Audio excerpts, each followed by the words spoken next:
Acontece que nesta época,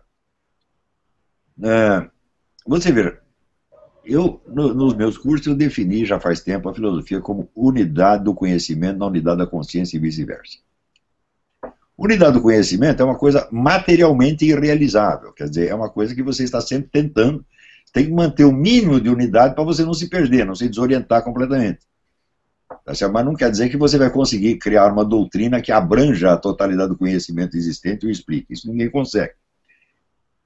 Ao mesmo tempo, esta busca pela unidade, pela coerência, pelo senso de orientação, ela molda, por sua vez, a personalidade do filósofo e, portanto, a sua própria consciência. Então, é uma coisa fortalece a outra e a outra fortalece a uma. Né? Eu defini a filosofia assim, pelo seguinte, você sabe que se você tentar definir filosofia, designando com esse nome tudo aquilo que é assim chamado nas faculdades, nas revistas acadêmicas, se torna impossível.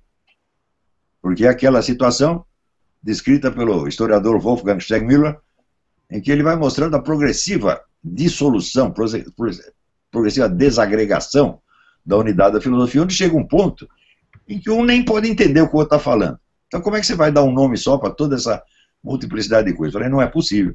Então, nós temos que buscar a unidade da filosofia, historicamente, não partindo do seu estado atual, mas partindo do seu projeto originário. E foi a ideia que eu expus justamente na coleção A História Essencial da Filosofia. Então, isso implica o seguinte, o que é ser um filósofo? Ser um filósofo, em primeiro lugar, você se abre à totalidade das correntes de ideias que estão dominantes no seu tempo e rastreia historicamente.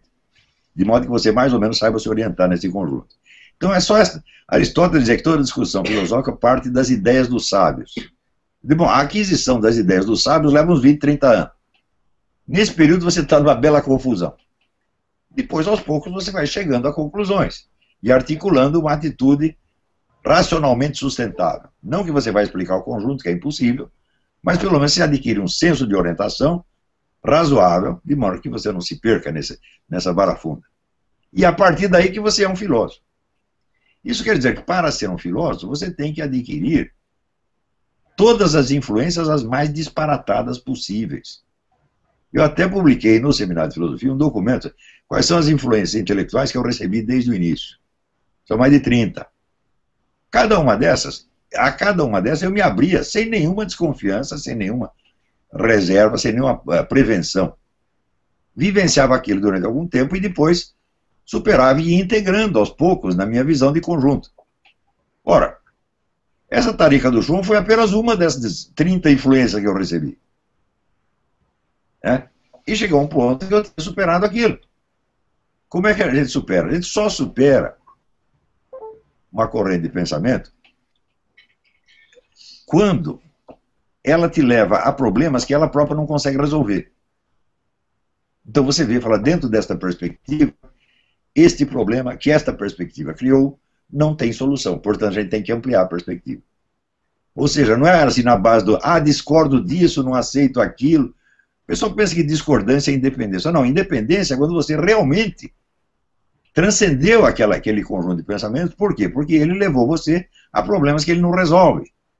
Então você é obrigado a usar um outro método, uma outra perspectiva, um outro ponto de vista.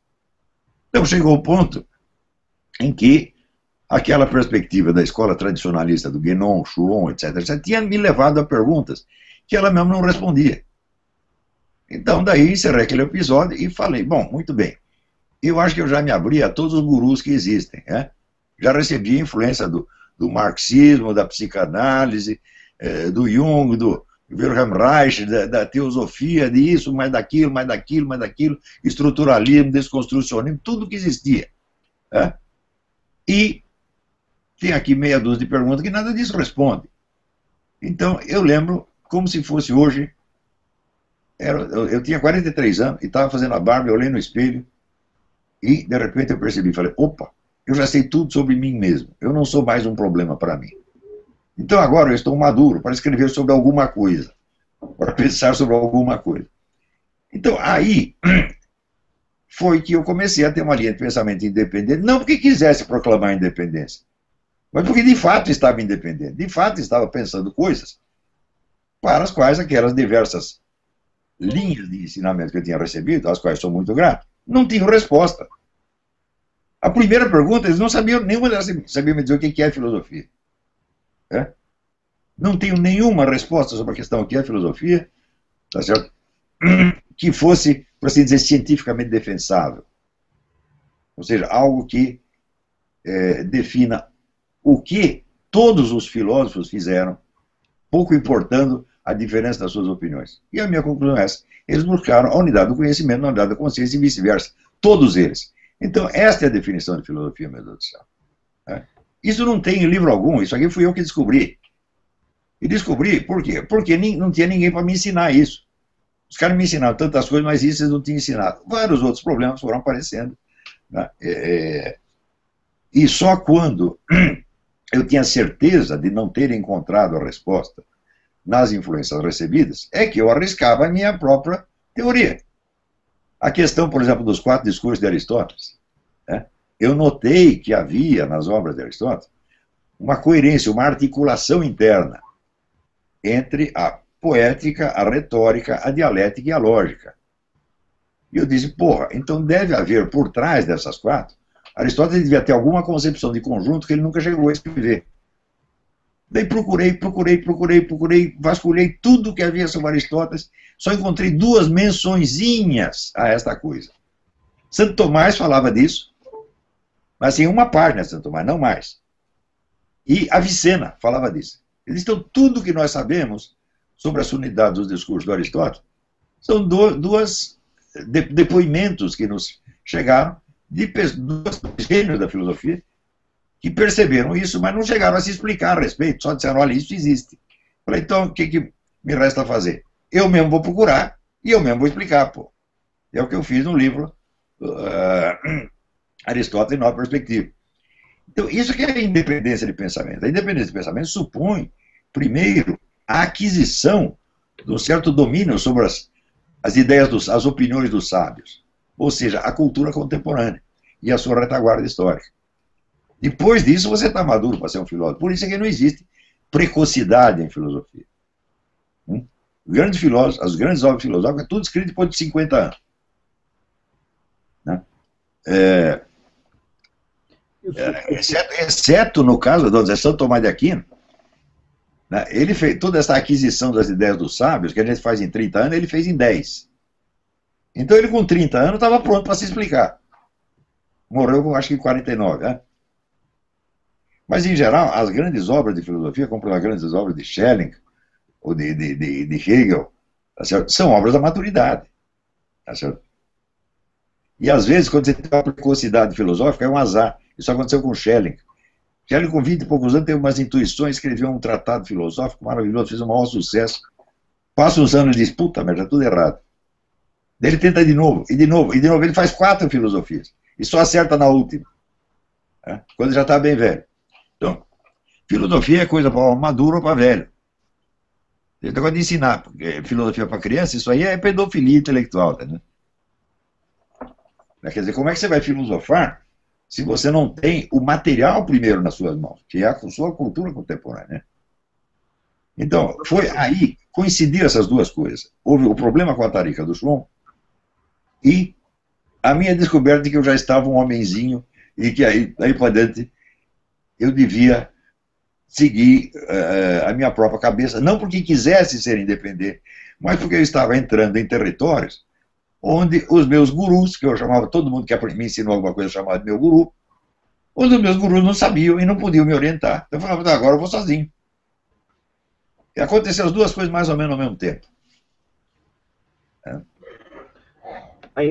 Ainda, professor, pegando esse gancho que o senhor, essa introdução, essa resposta que o senhor deu, o senhor ainda mesmo coloca e explica isso dentro da sua trajetória, no COF, etc., na própria obra, que para entender a filosofia a gente não deve se remeter ao que fizeram dela, e sim o que os fundadores dela desenvolveram e apresentaram. Essa é uma ideia fundamental, porque Hegel diz o seguinte, a essência de uma coisa é aquilo em que ela se torna. Então você tem que pegar a fase final e explicar todo o desenvolvimento anterior como expressão dessa essência que se manifestou no fim. Acontece que isso só vale para processos uniformes de desenvolvimento, como, por exemplo, a semente de maçã que se transforma em macieira. Quando você tem, ao contrário, o aporte de inúmeras linhas causais externas e acidentais, então é óbvio que a forma do produto final não reflete a essência da coisa, mas as modificações que ela foi sofrendo por forças externas. Eu lhe dou um exemplo. No século XIII, os caras transformaram a filosofia numa profissão universitária e a regulamentaram. Não é isso? Foi um decreto papal que regulamentou a Universidade de Paris. Então, criou o plano de carreira, disse quais eram os programas que eram para ser ensinados, etc, etc. Ora, o Papa não fez isso por motivo filosófico. Ele fez porque ele queria botar ordem naquele negócio e assegurar que ele mandava na universidade. Então, é uma interferência de um elemento totalmente externo. E existem muitas outras interferências. Quando chega na Renascença, você tem um processo oposto. Os caras estavam bravos com a Igreja Católica e queriam se desvencilhar dela, então começaram a surgir filósofos fora das universidades, como René Descartes, Francis Bacon, tá certo? Então eram filósofos autônomos, que nem eu, era gente que não era professor universitário, não tinha carreira universitária nem nada. Então, esses dois momentos foram causados por fatores políticos sociais da época, não por necessidades internas da especulação filosófica. Então é evidente que esse processo não reflete o simples desenvolvimento temporal de uma essência, tá certo? Mas uma multiplicidade de causas, que não tem nada a ver com a essência, entre aspas, da filosofia. Então, bom, então, se não podemos buscar a essência da filosofia naquilo que ela se tornou, aonde devemos buscar? No ponto onde ela começou. Então, eu falei, bom, então nós temos que pegar um momento em que, pela primeira vez, a filosofia se apresenta como uma atividade autoconsciente, perfeitamente distinta das outras. E isso acontece com Sócrates. Não que antes não houvesse cara filosofando, mas os caras que estavam filosofando antes era como se fosse aquela história dos cegos e do elefante. Um apalpa um pedaço, outro apalpa um pedaço. Mas Sócrates já tinha ideia da coisa inteira. Não, então, podemos dizer o seguinte, o primeiro nego que formulou o projeto da filosofia foi Sócrates. E daí para diante, existem pessoas que seguem esse projeto, o continuam, o aperfeiçoam. Existem outras que rompem com ele e querem fazer outra coisa. Existem pessoas que o modificam e assim por diante. É assim que tem que ser contada a história da filosofia, como a história do desenvolvimento histórico de um projeto que sofreu muitas modificações desde fora, por motivo religioso, político, às vezes econômico, às vezes de interesse profissional e assim por diante. Que é aquilo também que o senhor coloca, da diferença muito clara entre ler os filósofos, professor, como doutrina e ler eles como busca da verdade, não é? Claro, claro. Quer dizer, veja, a doutrina de um filósofo, você nunca pode esquecer. Você pode dizer, qual é a filosofia do sujeito? A doutrina a que ele chegou? Falou, não, a filosofia dele são todas as experiências interiores vivenciadas para chegar àquilo.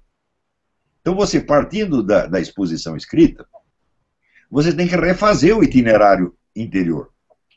Senão você vai ter só as respostas sem ter as perguntas, meu Deus do céu.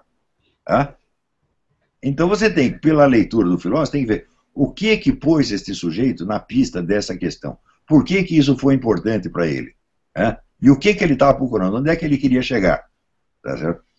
Isso quer dizer que os textos, quando você os entende assim, e esse é o método do historiador da filosofia que eu mais admiro, que é Paul Friedlander, ele diz assim, buscar por trás da filosofia as experiências reais, o mundo real do qual aquilo partiu. Então, às vezes você descobre